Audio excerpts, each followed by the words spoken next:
Selamat siang teman-teman. Jadi pada kali ini kelompok kami telah akan mengadakan podcast tentang kejadian kerusuhan pada tahun 98. Kali ini kami sudah bersama dua narasumber. Kalau boleh tahu dengan Bapak siapa? Saya dengan Pak Ari. Saya sama Bu Muri. Eh, Kami akan menanyakan keadaan saat itu di kota-kota yang terkena dampaknya. Jadi sebelum Perkenalan dulu. Oh iya. Sebelumnya perkenalkan saya Davin. Perkenalkan, nama saya Jesa. Nama saya Ruby. Kami dari kelompok 11 TP3. Nah, jadi sebelum kejadian itu tuh di Solo tuh keadaannya seperti apa? Awalnya tuh ya damai-damai saja ya Pak ya. Kerusuhan itu diawali dari Jakarta dulu. Dari Universitas Trisakti ada 4 mahasiswa yang tertembak, terus berdampak ke Jogja, Solo dan sekitarnya. Kalau kerusuhan di Solo dari tanggal berapa Pak? Mei ya Pak ya? Dari Mei tanggal 14, 15 itu Mei. Paling berdampak 2 hari itu. Kalau di Trisakti itu kalau enggak salah tanggal 12 Mei. 12 Mei. Jadi itu dampaknya setelah krisis moneter tahun 97 itu. Berdampak dari 97. Bergejolak itu April. Mulai April, Mei itu Awalnya April. April. Dasarnya ke demonstrasi mahasiswa di Universitas Muhammadiyah Surakarta dan di Universitas Negeri 11 Maret itu. Pada awalnya demonstrasi yang di Solo itu berlangsung damai. Nah, bebarengan dari itu ada konflik antara mahasiswa dan polisi, mungkin juga ditumpangi provokator juga yang menginginkan kondisinya chaos. Jadi berawal di Universitas Muhammadiyah Surakarta, terus berlanjut keluar dari universitas sampai terjadi insiden pembakaran rumah-rumah, toko-toko, tempat usaha yang disasar pada saat itu. Memang itu ras Tionghoa, karena pada saat itu memang yang punya tempat usaha paling banyak Tionghoa itu. Ada ketidakpuasan, mungkin ketimpangan sosial antara pendapatan pribumi dengan penduduk sekitar dengan ras tersebut itu. Jadi mungkin chaosnya itu dari situ yang mendapatkan paling besar dampak untuk korban paling besar itu. Berarti mahasiswa itu istilahnya bersama-sama bergerak buat ketidaksetaraan penghasilan itu ya antara Enggak, sebetulnya itu prinsipnya mahasiswa itu pada saat itu menginginkan untuk reformasinya. Reformasi malah ke lengsernya Soeharto. Pak itu presiden pada saat itu, kepemimpinan Pak Soeharto itu. Jadi tidak untuk yang lain-lainnya ya. Itu apa, karena provokator itu jadi menginginkan bentrok ya, kerusuhan, nggak tahu kok larinya ke akhirnya ke pribumi dan non pribumi itu.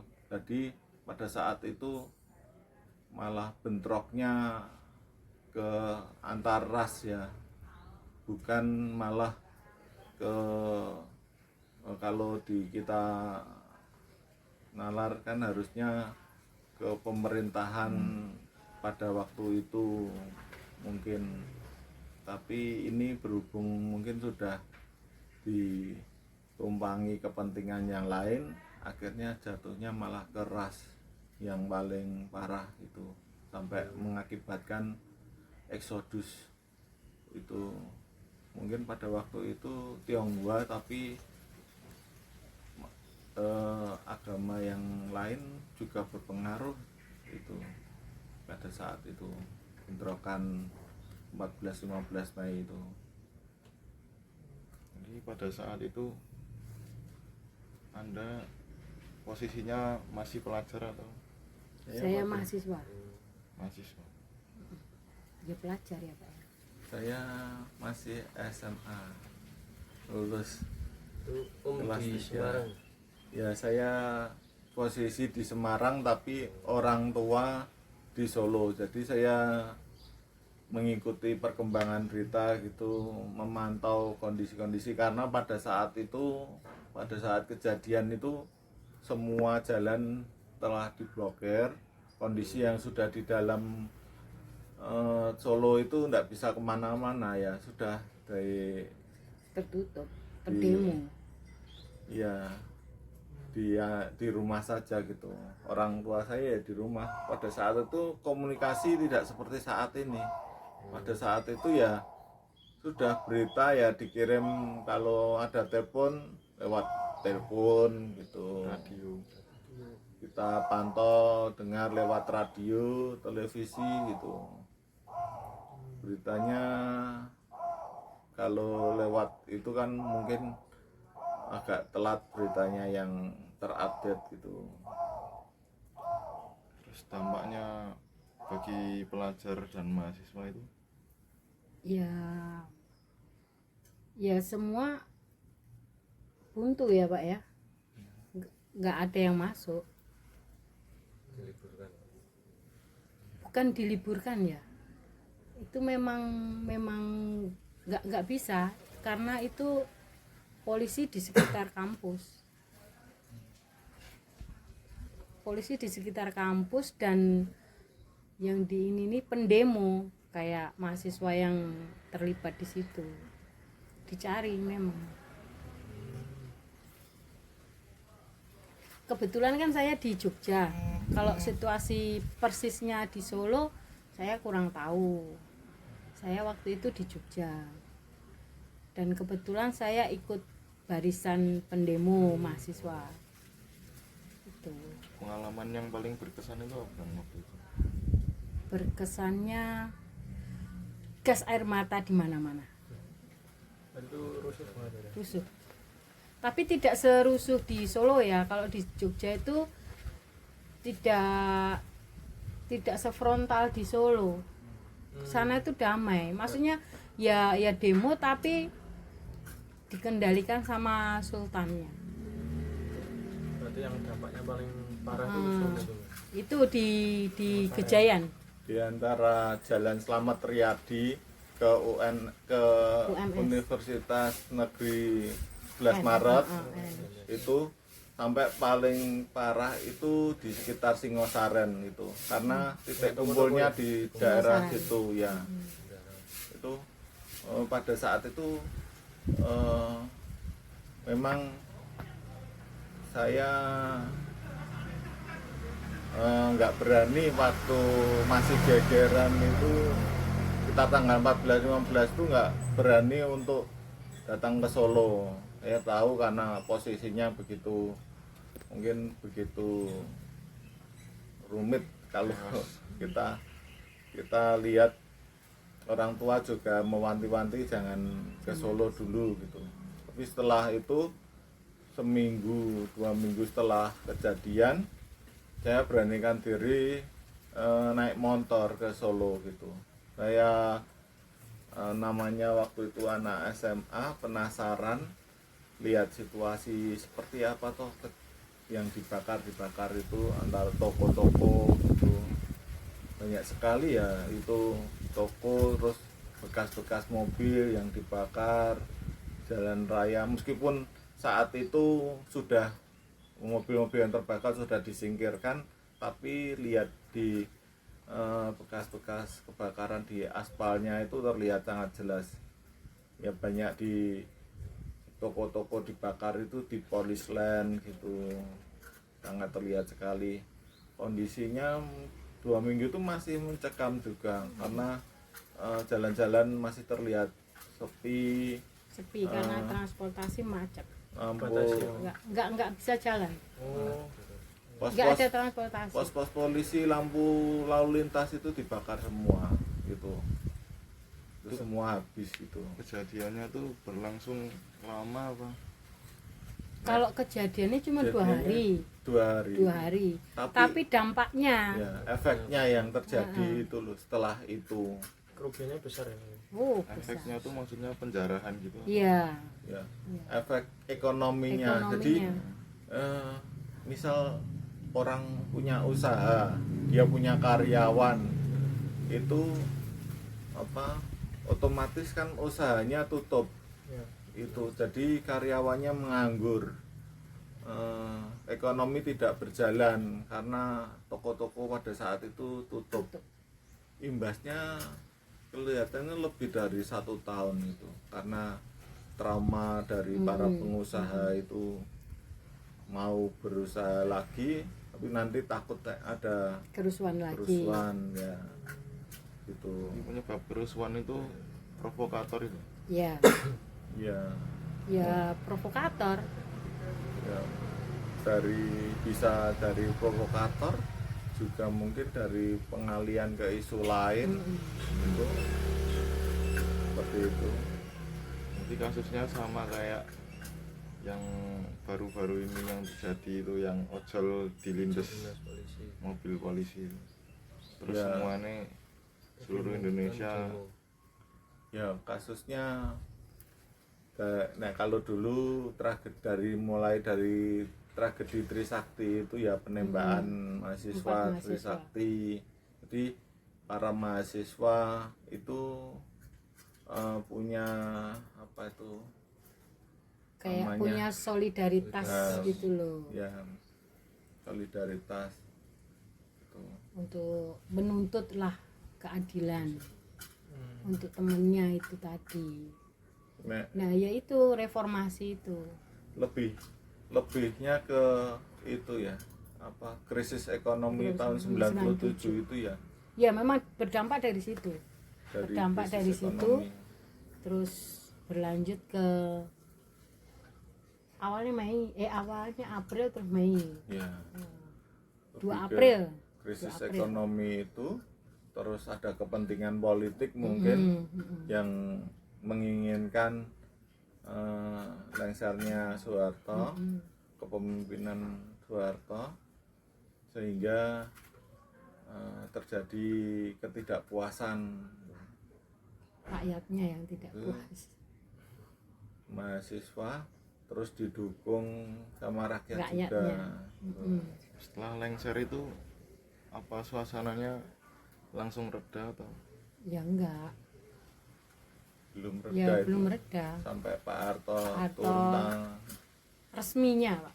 Resmi. Ya. Resmi Pak Soeharto itu mengundurkan diri secara resmi itu tanggal 21 Mei. Berarti pemerintah itu juga Demo sasaran- besar tanggal 20 Mei. Terus tanggal 20 gedung menduduki DPR, iya. DPR, DPR sama MPR. MPR. Kalau yang di daerah itu demonya lebih ke gedung DPRD. DPRD, DPRD. gitu. Ke pemerintahan gitu. Kalau saya tuh di Jogja di DPRD, terus berpuncak itu di Jalan Gejayan itu diawali dari mahasiswa UGM sama Sanata Dharma. Kalau di tragedi Gejayan itu kan malamnya Moses Gatotkaca itu ke mati gitu di depan toko merah sampingnya Universitas Sanata Dharma. Jadi Di di situ Jogja ada. tuh juga ada korban meninggal. Ada, itu Moses Gatotkaca itu. Lebih dari Itu satu itu apa ada Satu. korban lain? Yang ini satu itu kan dibuat jalan. Oh. Jalan Moses ya. Gatotkaca. Ya di situ Moses ya. Gatotkaca Jadi meninggalnya ada di situ. sejarahnya ini ya. Heeh. Di situ. Moses Gatotkaca tuh dari universitas mana? Sanata Dharma. Anak Sanata Dharma. Tante juga enggak? Hah? Tante dari Saya dari Instiper, Institut Pertanian. Kalau bapaknya Ivo lah dari Sanata Dharma. Sebenarnya kalau 98 itu kan saya juga sakit. Sakit, Mau lulus berarti. skripsi. Belum lulus. Lagi kalau di Semarang tuh juga Kalau Semarang. kondisi di Semarang itu malah damai itu. Sampai saya pernah dengar kalau saking tenangnya mahasiswa Semarang itu pernah maaf dikirimi seperti celana dalam sama BH gitu. Seperti itu. Jadi itu pingin mahasiswa itu dari luar itu enggak lainnya udah bergejolak kok ini masih damai gitu. Tapi memang mahasiswa dari Semarang datang ke demo-demo seperti biasa ke lembaga-lembaga DPRD itu memang tidak ada bentrokan sama sekali gitu. Karena mungkin Semarang itu pada saat itu paling kondusif dari daerah lainnya gitu. Jadi pada tahun 99 saya baru kuliah masuk di universitas swasta. Di situ juga kakak-kakak kelas itu bercerita kalau memang kondisi Semarang saat itu memang demo ikut juga demo untuk pelengseran itu ya, tuntutan mahasiswa pada saat itu kan memang reformasi total untuk pelengseran atau penurunan rezim Soeharto yang 32 tahun itu telah di pemerintahan kita itu. Cuma kondisinya sangat kondusif meskipun ada tadi seperti kiriman-kiriman seperti itu, tapi mahasiswa di Semarang tidak menanggapinya secara emosi biasa aja gitu. Pada saat itu ikut meramaikan aksinya apa yang termasuk yang tidak bergejolak untuk tahun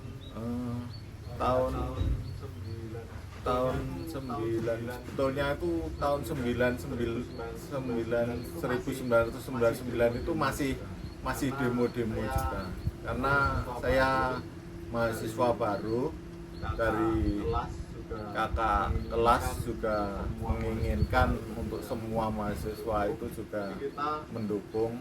Jadi kita ibaratnya mengawal dari proses reformasi 98 itu ke 99. Pasca 98 itu meskipun Jogja, Solo sudah tenang, sudah kondusif, kita juga Semarang juga masih kondusif pada saat itu. Jadi untuk demo-demonya dari aparat kepolisian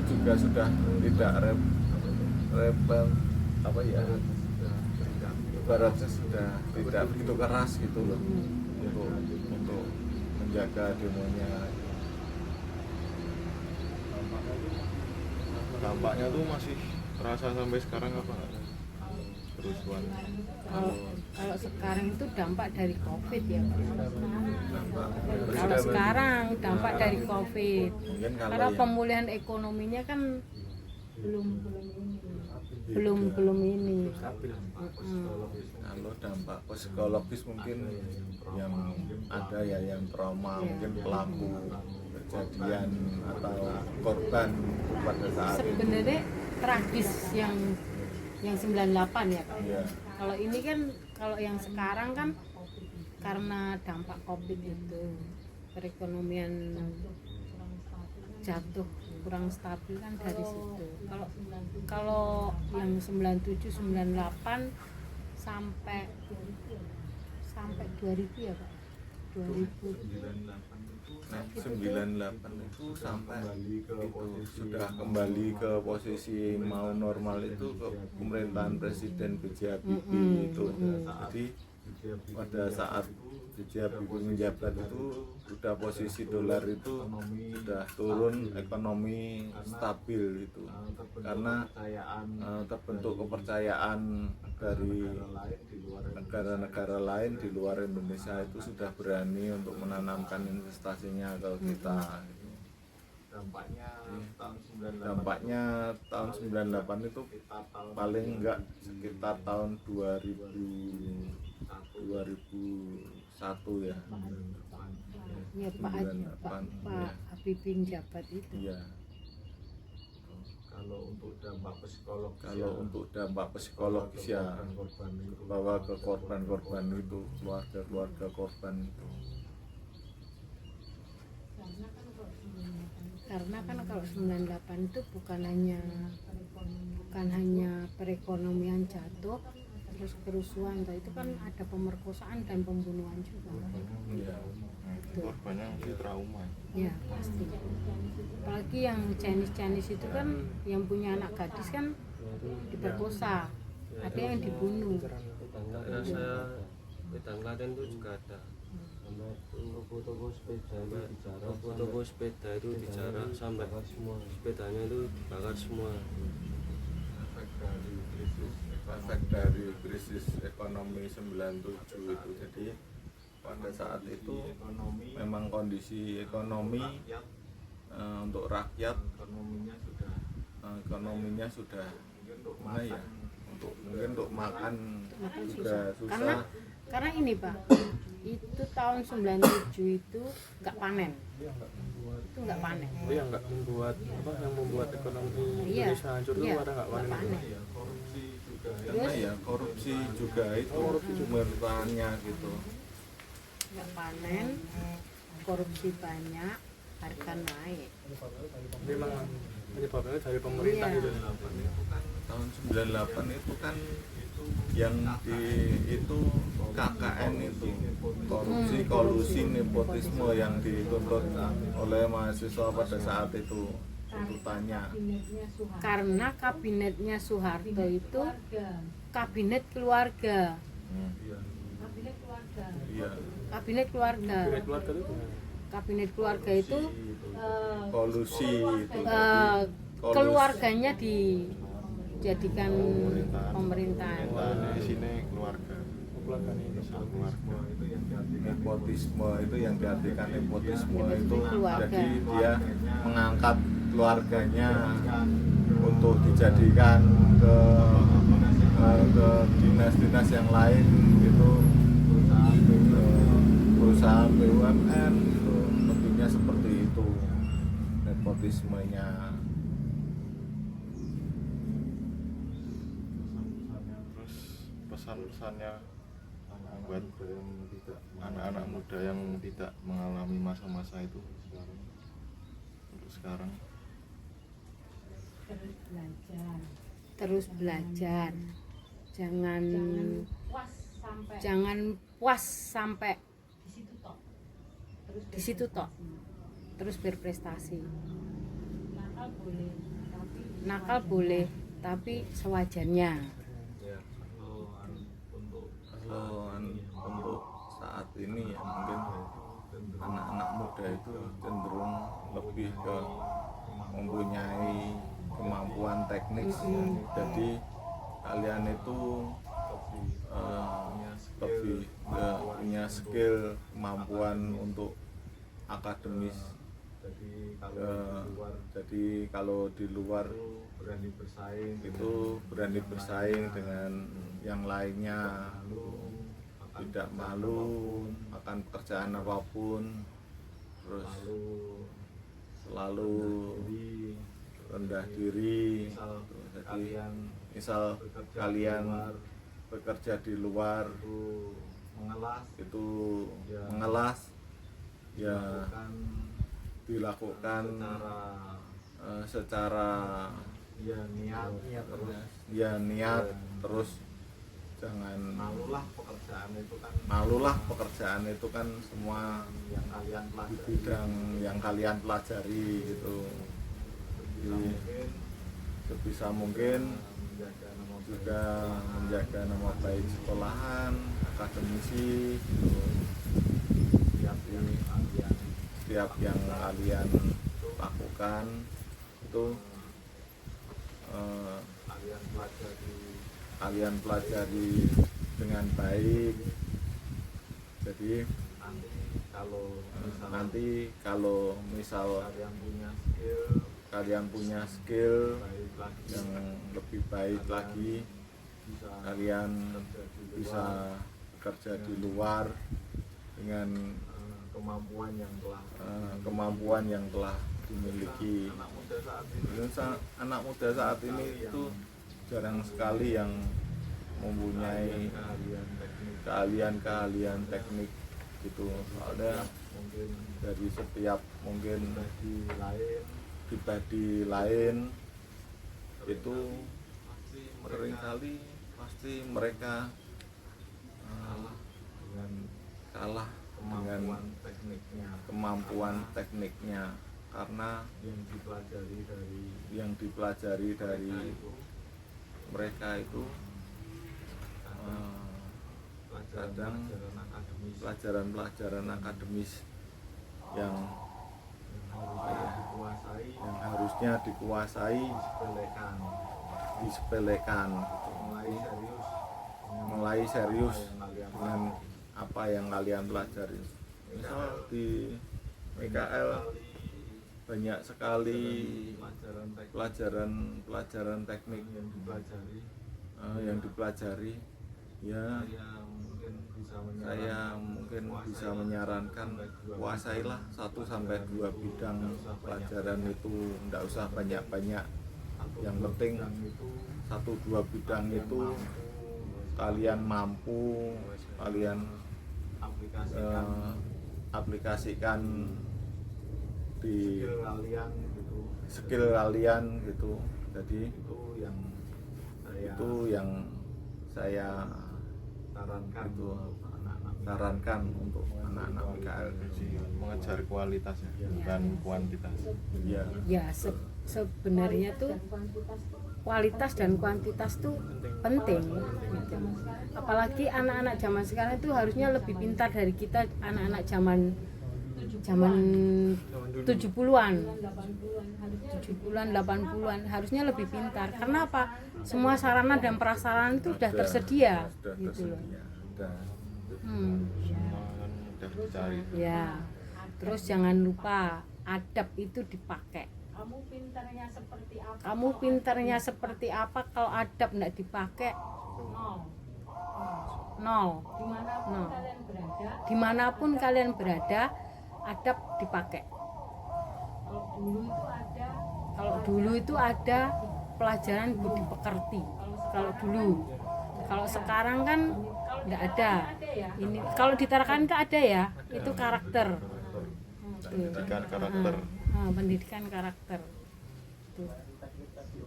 Selain teknik tadi Om, nah kan sekarang Indonesia kan rupiahnya juga sekarang di angka 17 18 gitu. 18. Buat anak-anak muda sekarang tuh sarannya tuh gimana Om, biar apa ya, kedepannya tuh rupiah tuh biar harganya tuh bisa normal lagi lah, apa yang harus dilakukan generasi muda sekarang? untuk masalah rupiah itu memang untuk urusan dari pemerintah yang bersangkutan ya itu perekonomian pemerintah. yang bisa menurunkan kondisi rupiah itu kan karena ada kepercayaan dari internasional untuk investasi ke Indonesia. Kalau anak muda ini ya baiknya di samping kalian sekolah yang benar, terus memperhatikan mata pelajaran yang benar, itu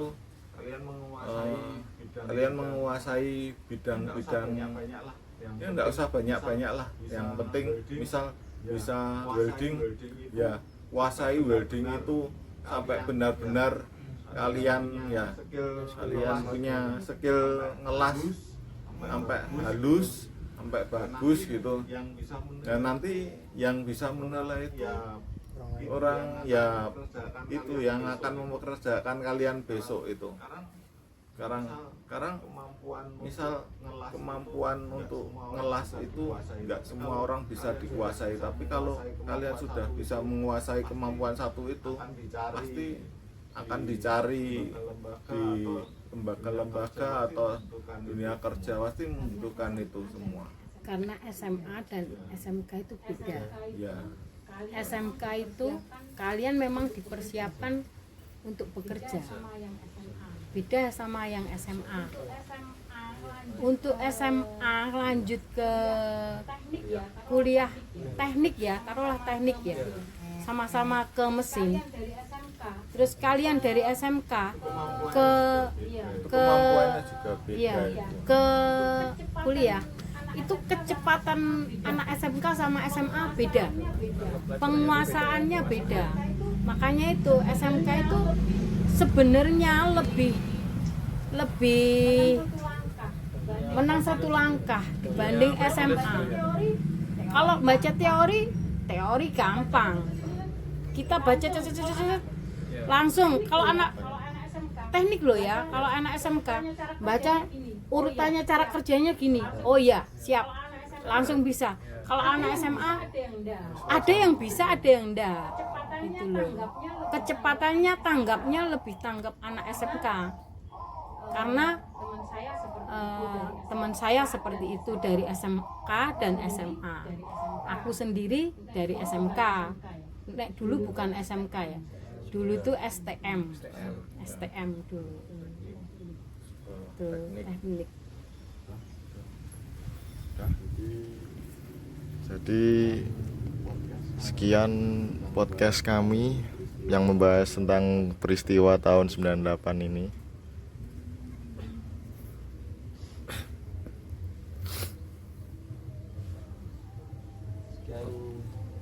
Sekian, terima kasih bila tak salah. Atau ada salah pertanyaannya di luar topik, kami Mohon maaf. terima kasih. Terima kasih. Saya Desa. Saya Davin. Saya Ruby. Kami pamit undur diri. mengucapkan terima kasih Tiga. sing kari wae diedit. Terima kasih. Sebelumnya terima kasih kepada kedua narasumber kami, Om Ari dan Om Muri, sudah menyempatkan waktu untuk berbincang-bincang dengan kelompok kami mengenai peristiwa tersebut. Sama-sama.